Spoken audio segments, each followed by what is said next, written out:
The sun hung low over the Pacific, painting the water in shades of amber and crimson as the research vessel Horizon Seeker cut through the waves.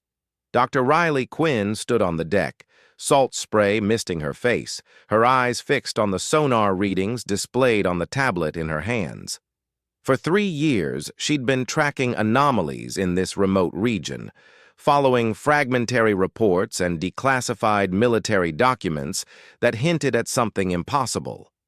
"Riley, you need to see this," called Mason Graves from the stern. The former Navy SEAL had joined her expedition as security consultant, but his interest in the mission ran deeper than professional duty. His grandfather had served in the Pacific Theater during WWII, and the stories of vanished squadrons had haunted his family for generations. Riley crossed the deck quickly, her boots echoing against the metal flooring. Mason pointed to the underwater drone's live feed on the monitor. Through the murky depths, metallic shapes emerged from the coral-encrusted seafloor, twisted, broken, but unmistakably man-made. "Aircraft wreckage," Mason said, his voice tight with emotion. "P-47 Thunderbolts, if I'm not mistaken." Riley's heart raced. She zoomed in on the feed, studying the corroded fuselage partially buried in sand and marine growth. The wing configuration, the distinctive tail section, it all matched the historical photographs she'd studied countless times. "The Phantom Squadron," she whispered. "We actually found them." The Phantom Squadron had disappeared on August 12, 1945, just 3 days before Japan's surrender. 12 P-47 Thunderbolts had launched from a carrier group for a deep strike mission against a fortified island position. None returned. Search parties found nothing. Families received telegrams with the words, "missing in action, but never closure." "Get Logan down here," Riley instructed, referring to Logan Reed, their lead diver and underwater archaeology specialist. "We're going down at first light." As darkness fell over the Pacific, Riley sat in her cabin, surrounded by yellowed documents and faded photographs. One image showed 12 young pilots standing in front of their aircraft, their faces confident, almost defiant. She recognized the squadron leader immediately, Lieutenant Aidan Cole, 24 years old, Distinguished Flying Cross recipient. His eyes held something haunting, even in that static photograph. The next morning arrived with unsettling calm. The ocean lay flat as glass, unusual for this region. Logan suited up, checking his equipment with meticulous care, while Riley and Mason monitored from the vessel. "Comms check," Logan's voice crackled through the speaker. "Loud and clear," Riley responded. "Remember, document everything. We need to identify the aircraft and search for any human remains," Logan finished grimly. "I know." Riley watched the monitor as Logan descended through the blue void, his lights cutting through the gloom. The wreckage field expanded across nearly 200 yards of seafloor. Aircraft lay scattered in patterns that suggested catastrophic mid-air explosions, not crashes. "This doesn't make sense." Logan's voice came through, slightly distorted. "The damage patterns... Riley, these planes didn't go down from anti-aircraft fire or mechanical failure. Something tore them apart in the sky." "What do you mean?" Mason leaned closer to the monitor. "The metal's twisted outward in several places like internal explosions, but there's no scoring from fire, no shrapnel patterns. It's as if they just disintegrated." Logan moved between the wrecks, his camera capturing every detail. Then he stopped abruptly. "I've got something. There's a sealed compartment in this cockpit. Looks intact." Riley held her breath as Logan worked to pry open the corroded hatch. After several tense minutes, it gave way. Inside, protected by layers of waterproof material that had somehow survived decades underwater, was a leather-bound journal. "I'm bringing it up," Logan announced. Back on deck, Riley carefully opened the journal with gloved hands. The pages were brittle but legible, filled with tight handwriting. The first entry was dated July 15, 1945. "It's Lieutenant Cole's diary," she breathed. Mason stood beside her, reading over her shoulder as she turned the pages. The early entries detailed routine missions, complaints about the heat, jokes shared between pilots. Then the tone shifted dramatically. The entry from August 10th, 1945, made Riley's blood run cold. "Something's wrong with the sky here. During yesterday's patrol, Reed saw it first, a shimmer, like heat waves, but vertical. Command says it's atmospheric conditions, but I've flown for 3 years and I've never seen anything like this. The men are spooked. I'm spooked." She flipped forward. The final entry was dated August 12, 1945, written in a frantic, unsteady hand. "We're 3 hours into the mission." The shimmer appeared again, massive this time, right in our flight path. Cole ordered us to climb, but it followed us. Our instruments went haywire, compasses spinning, altimeters failing. Then the sky opened. I can't explain it any other way. It just opened, and we were falling through something that wasn't air. The radio's dead. Half the squadron is gone. I can see them falling but not falling, suspended in nothing.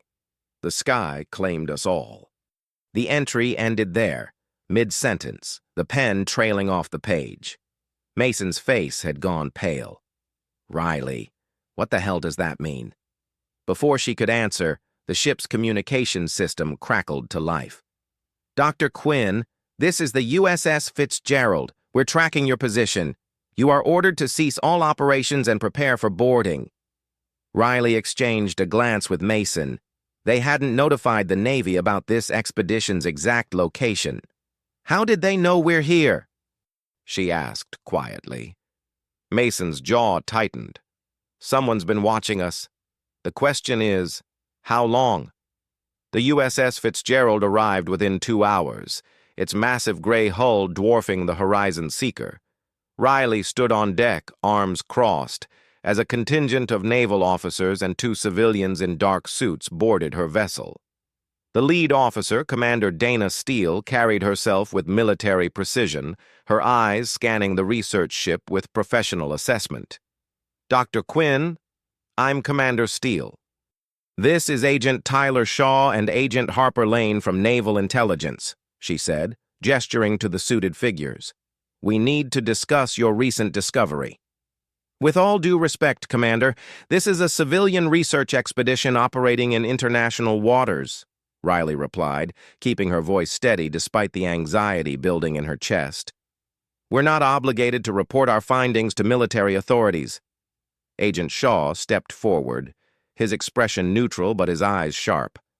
"Doctor, you've stumbled onto something that touches on classified military operations. For everyone's safety, we need full cooperation."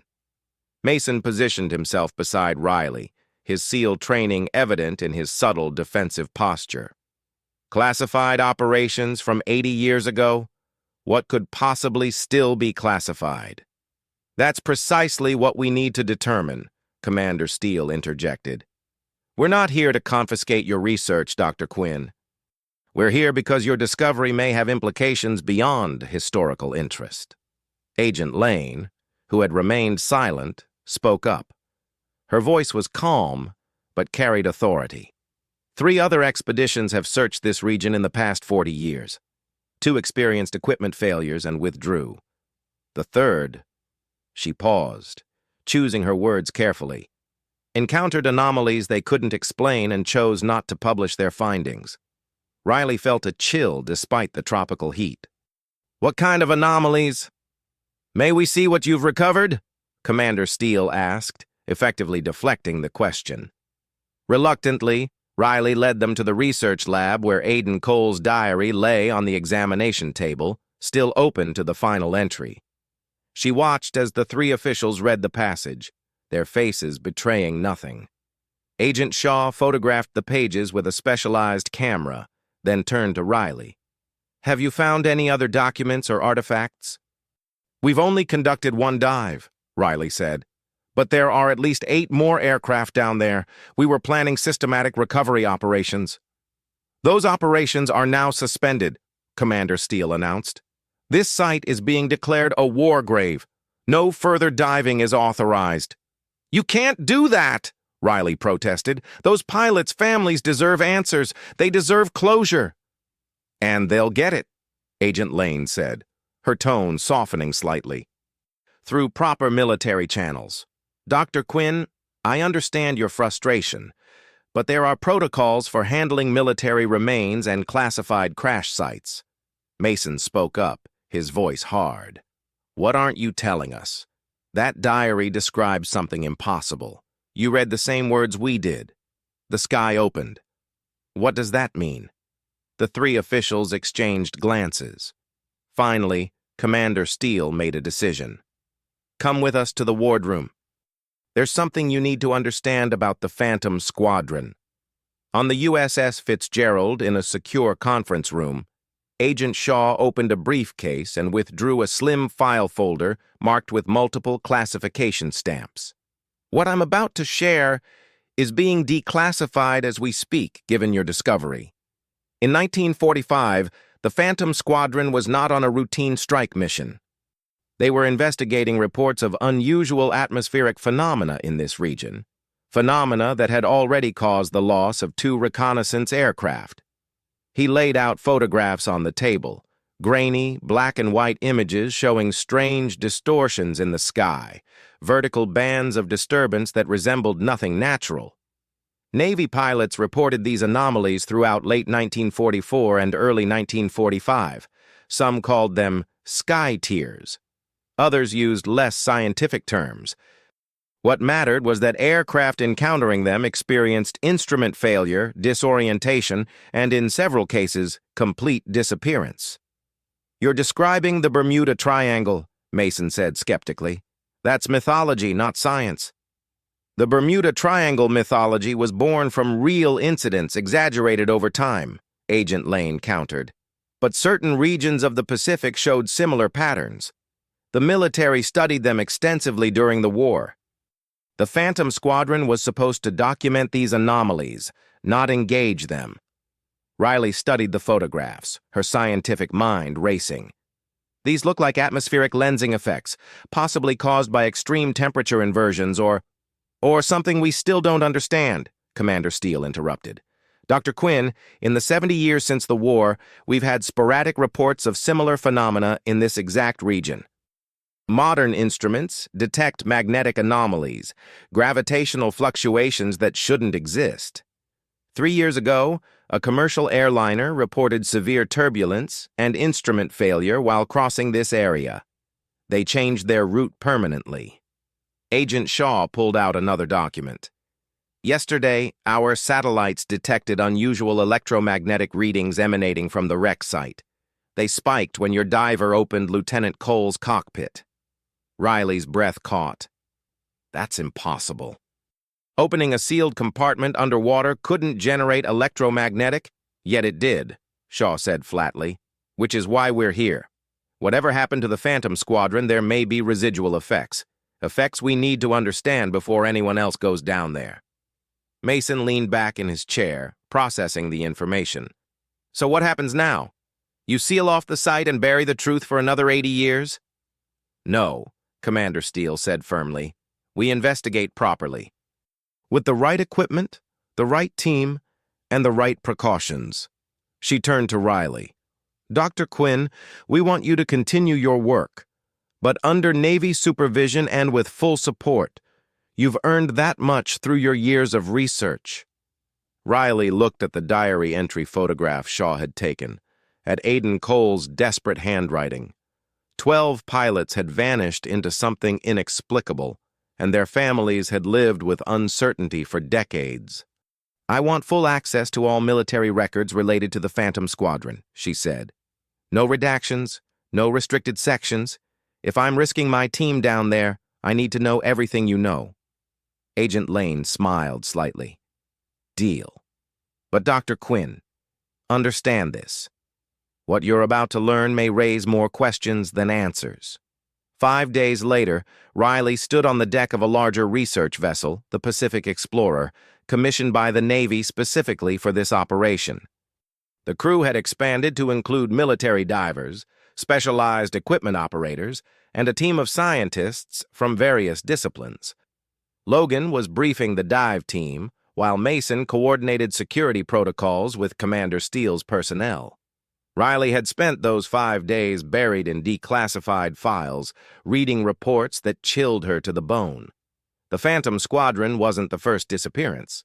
It was simply the largest. Between 1943 and 1945, 17 aircraft and 2 patrol boats had vanished in this region. The Navy had documented testimony from survivors of near misses, pilots who escaped the anomalies by sheer luck or skill. One report stood out. A pilot named Connor Blake had encountered what he described as a vertical river in the sky during a 1944 patrol. His wingman had flown directly into it and vanished. Blake reported seeing his companion's aircraft stretch and distort, like looking through warped glass, before disappearing entirely. Blake's testimony had been dismissed as combat stress until the Phantom Squadron incident. "Riley, we're ready," Logan called out. He wore a new diving suit equipped with multiple cameras, electromagnetic sensors, and a reinforced tether that would keep him connected to the ship at all times.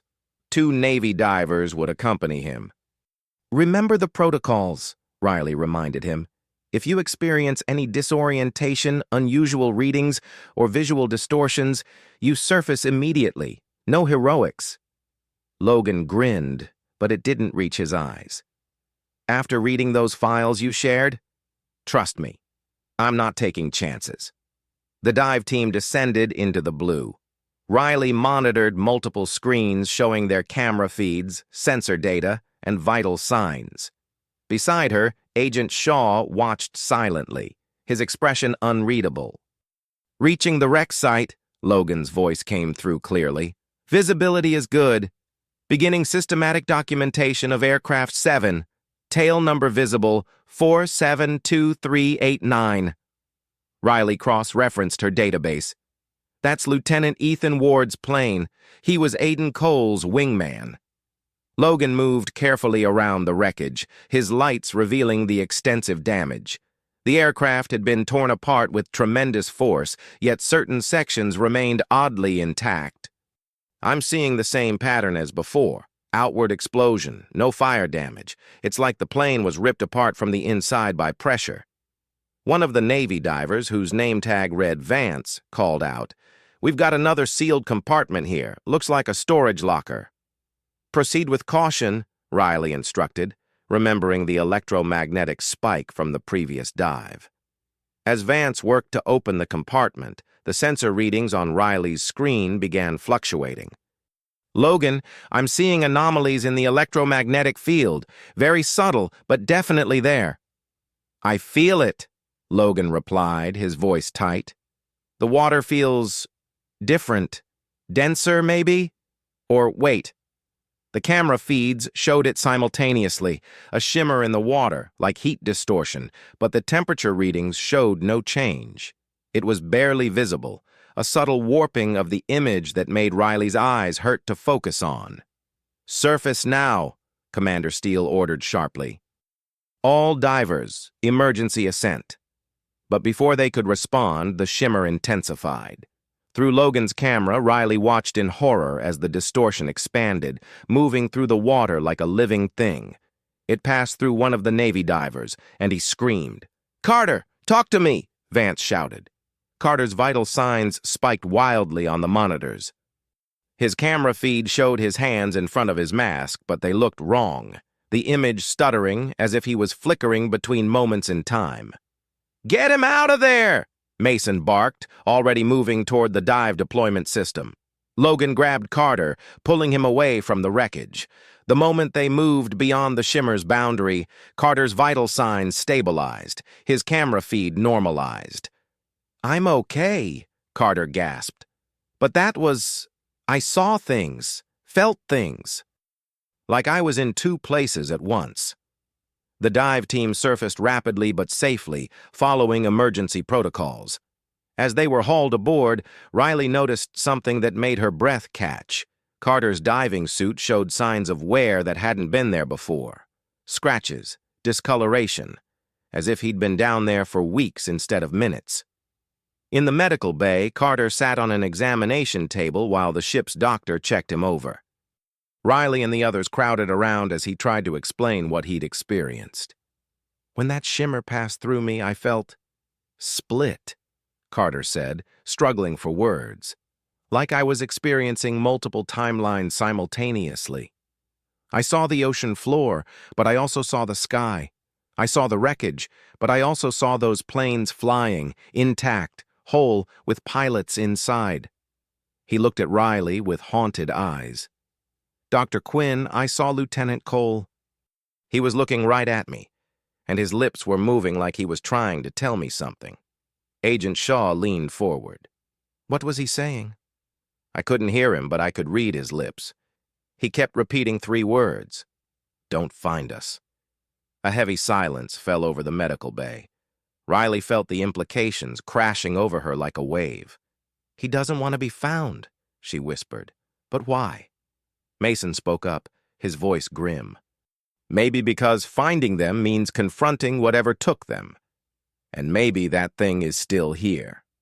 Commander Steele made a decision. We're suspending dive operations until we understand what we're dealing with. Dr. Quinn, I need you to analyze every piece of data we've collected. Agent Shaw, get a specialist team out here. People who understand temporal physics, quantum mechanics, whatever field might explain this. There's something else, Carter added quietly. When I saw those planes flying, they weren't going down.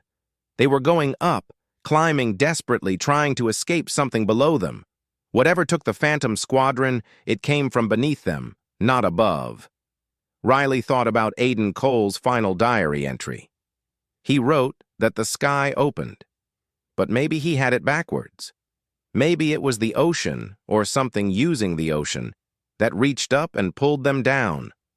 Agent Lane, who had been silent until now, spoke up.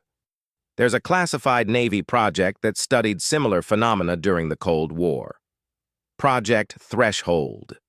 They theorized about intersections between dimensions, weak points in space-time that could manifest as these anomalies. The project was shut down in 1968 after a research vessel encountered one of these intersections. Half the crew experienced what they called temporal displacement. Several never fully recovered. And you didn't think to mention this before we sent people down there? Mason's voice was sharp with anger. The project's findings were deemed unreliable based on insufficient evidence, Lane replied. But after today, I think we need to reconsider their conclusions.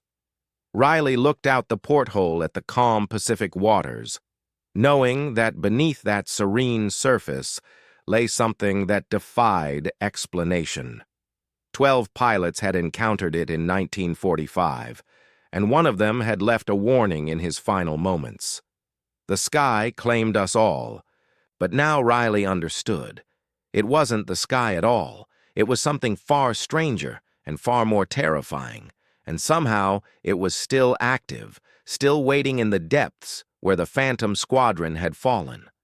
The Pacific Explorer remained on station, but operations shifted from recovery to analysis.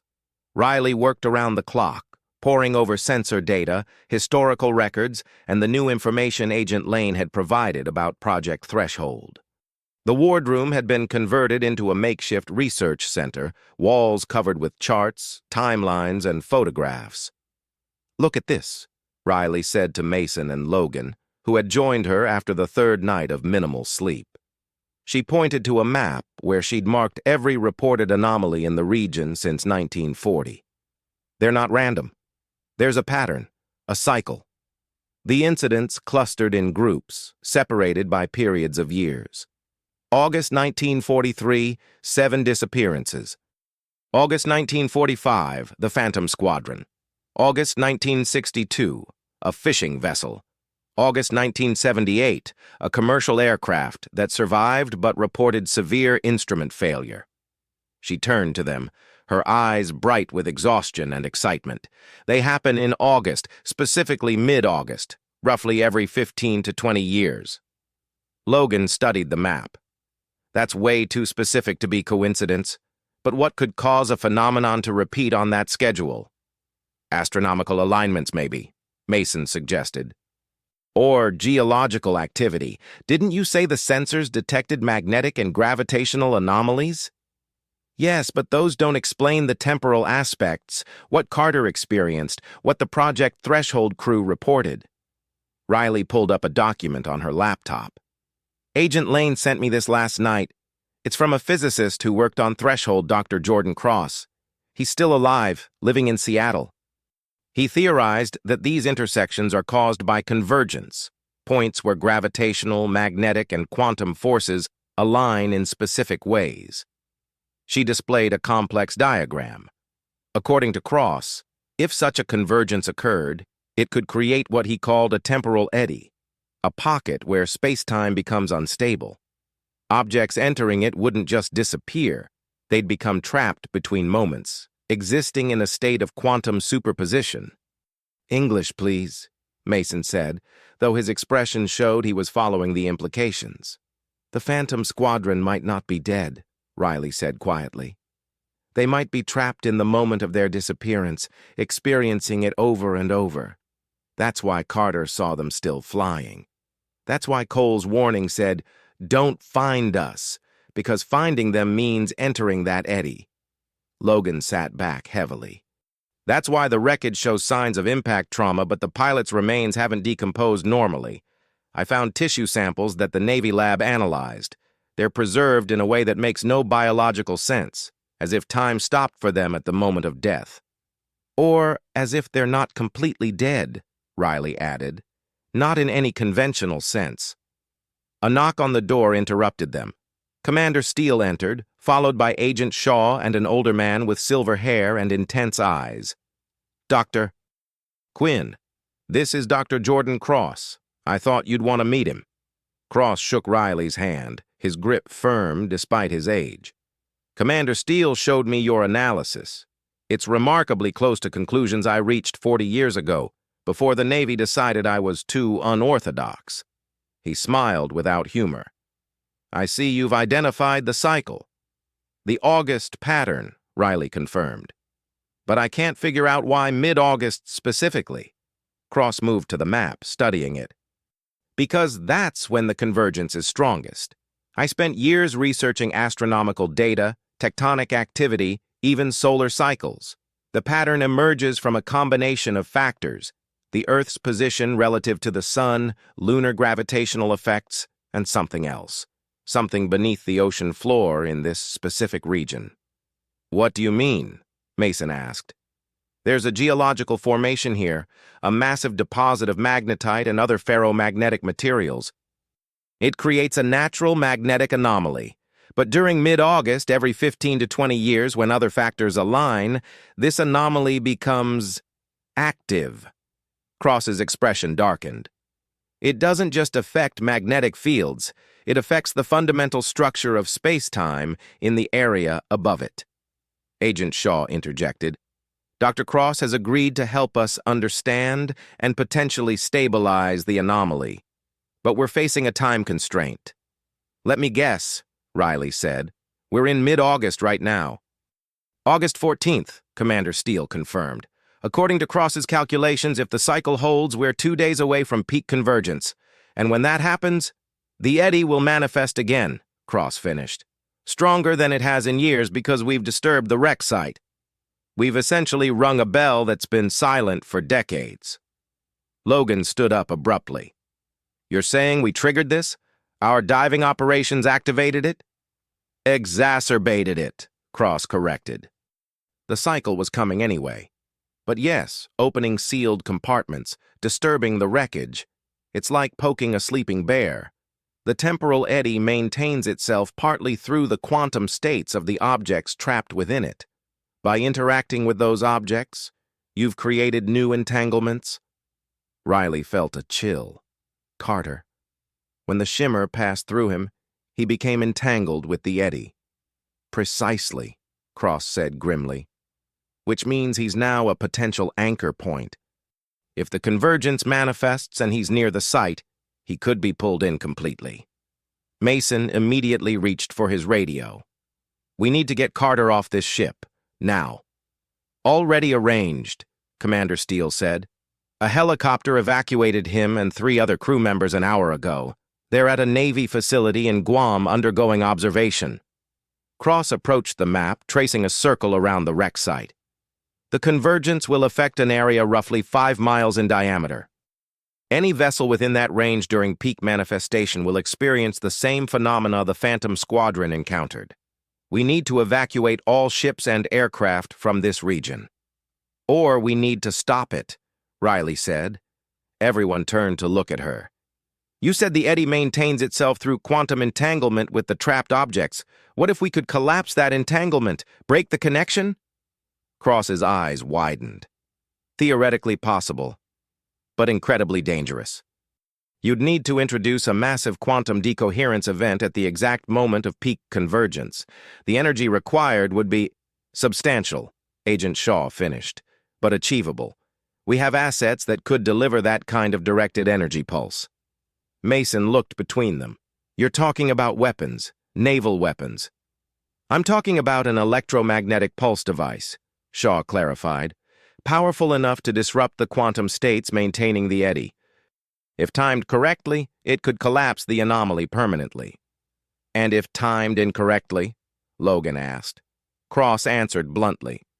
You could expand it, make it permanent, create a zone where space-time is perpetually unstable, a temporal storm that could spread beyond this region. Riley studied the map, her mind racing through calculations and possibilities. We need to model this precisely. Cross, I need your theoretical framework. Shaw, I need specifications on your pulse device. Commander, I need computational resources, serious ones. You'll have whatever you need, Steele promised. But Dr. Quinn, understand the stakes. If we fail, we're not just failing to save the Phantom Squadron. We could create a catastrophe that makes their disappearance look insignificant. Riley met her gaze steadily. Then we won't fail. Those pilots have been trapped for 80 years. If there's even a chance we can free them, or at least ensure no one else suffers their fate, we have to try. Cross placed a hand on her shoulder. I've waited 40 years for someone to take this seriously. Let's get to work. August 16th arrived with unsettling stillness. The Pacific lay flat and glassy, reflecting the pre-dawn sky like a mirror. Riley stood on the Pacific Explorer's bridge, surrounded by monitors displaying real-time data from dozens of sensors positioned around the anomaly site. Beside her, Dr. Cross watched the readings with intense focus. Electromagnetic flux is rising, he announced. Gravitational fluctuations increasing. We're 6 hours from peak convergence. The plan was desperate but elegant. The Navy had positioned a submarine directly beneath the wreck site, equipped with an experimental electromagnetic pulse device that could deliver a precisely calibrated burst of energy. The timing had to be perfect, hit the eddy at the exact moment of peak convergence, when the quantum entanglement was most vulnerable, but before the manifestation became fully active. Riley checked in with Mason, who was coordinating from the submarine USS Helena. Status report? All systems green, Mason's voice came through clearly. Pulse device is charged and ready. We're holding position at 300 feet directly below the primary wreck cluster. Logan, how are the surface sensors? Riley asked. Logan was managing a ring of floating monitors around the site. All operational. We'll see the manifestation the moment it begins. Agent Shaw entered the bridge, followed by Commander Steele. All civilian and military vessels have cleared the 5-mile exclusion zone, Shaw reported. Air traffic has been diverted. We're as ready as we can be. Cross pointed to a monitor showing temporal variance readings. Look at this. The fluctuations are becoming rhythmic, like a heartbeat. The eddy is preparing to manifest. Riley watched the numbers climb steadily.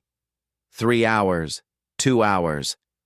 The sun rose higher, bathing the ocean in golden light that seemed surreal given what they were attempting.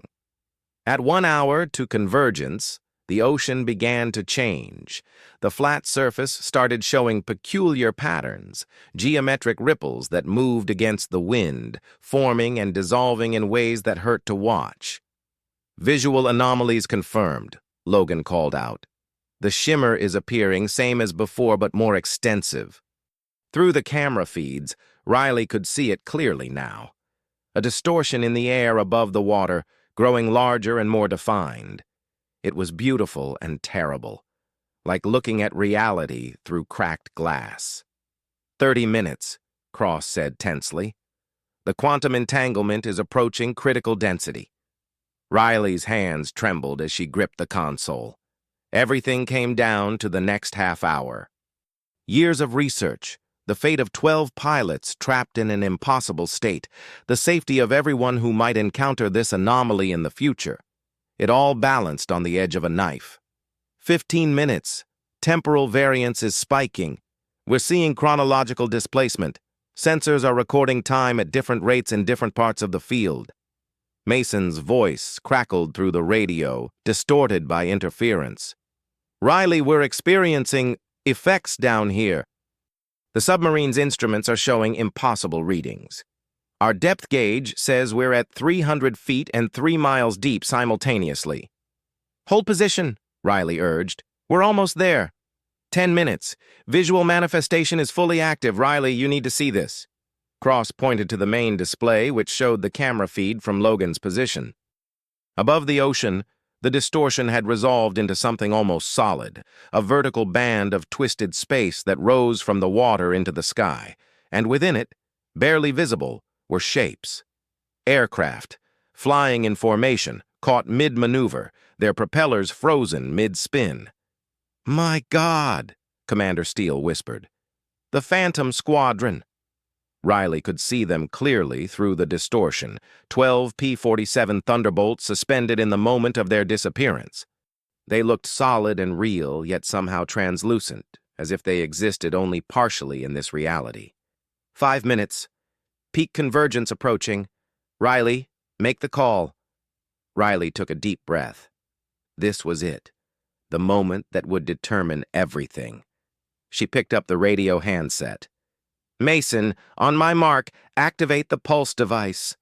3, 2, 1, mark! From the submarine's position, an invisible wave of electromagnetic energy erupted upward, traveling through water and air. As it intersected with the temporal eddy, the entire anomaly field lit up like a lightning strike frozen in time. The aircraft within the distortion became fully visible, every detail clear.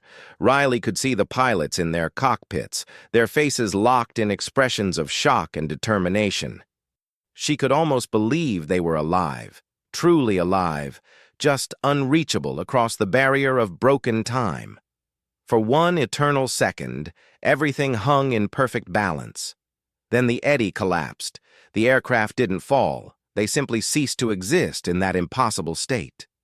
The wreckage on the ocean floor remained, but the temporal loop that had held the Phantom Squadron in its grip for 80 years broke apart like morning mist. Riley felt something change in the air, a release of tension she hadn't realized she was holding. The sensor readings dropped dramatically, returning to normal baseline levels. Temporal variance normalized, Cross announced, his voice shaking. Electromagnetic field stable. Quantum entanglement has collapsed successfully. Logan's voice came through, filled with awe. The shimmer is gone. The ocean looks normal. Completely normal. Mason, status report, Riley called urgently. A long pause. Then, we're okay. The Helena is stable. Instruments are reading normally. Whatever we did, it worked. Riley sank into a chair, suddenly exhausted. Around her, the bridge erupted in relieved conversation, but she barely heard it. She stared at the monitors showing the calm Pacific waters where, moments ago, 12 pilots had hung suspended between life and death. Dr. Quinn?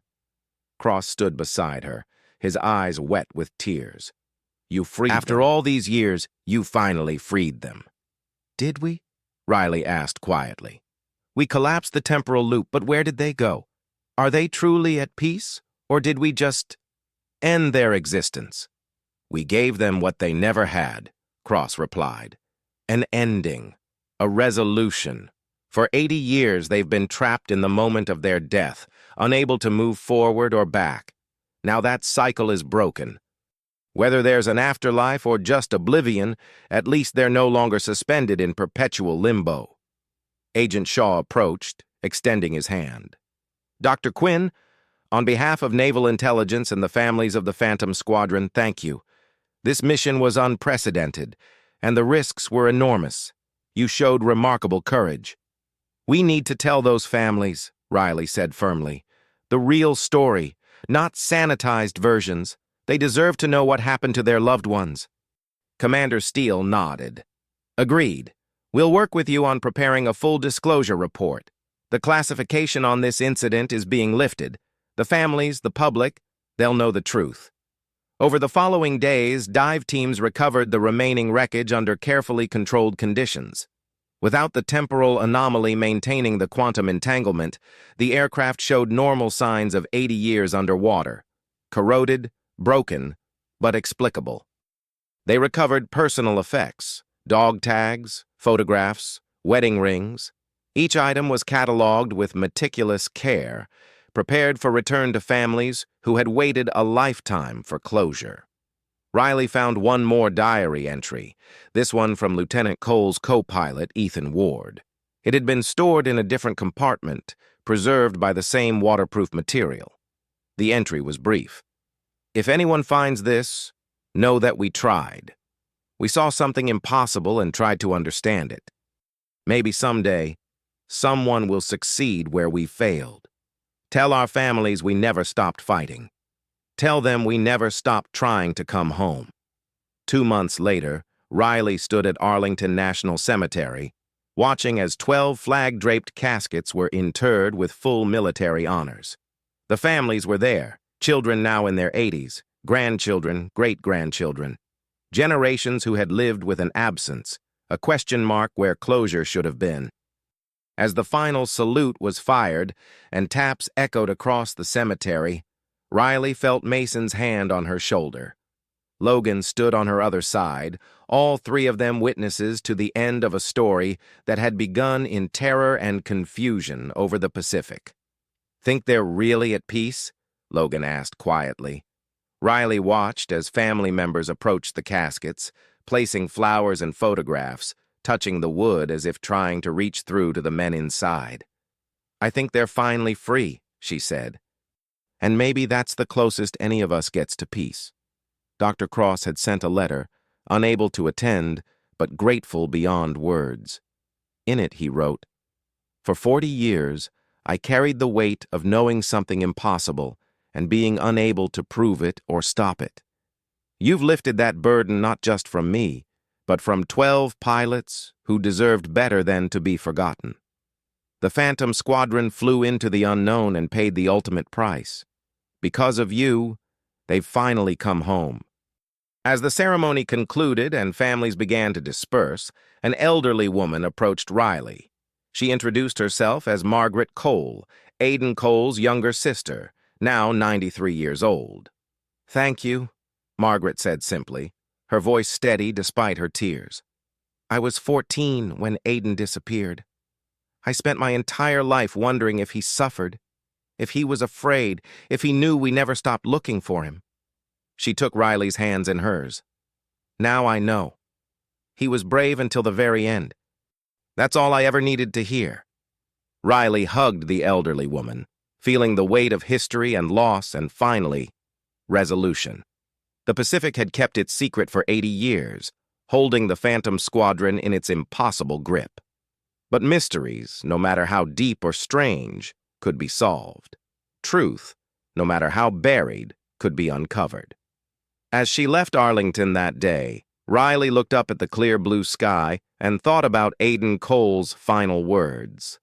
The sky claimed us all. But it hadn't claimed them forever. Science, determination, and the refusal to let the lost remain forgotten had brought them home at last. The Phantom Squadron was finally at rest,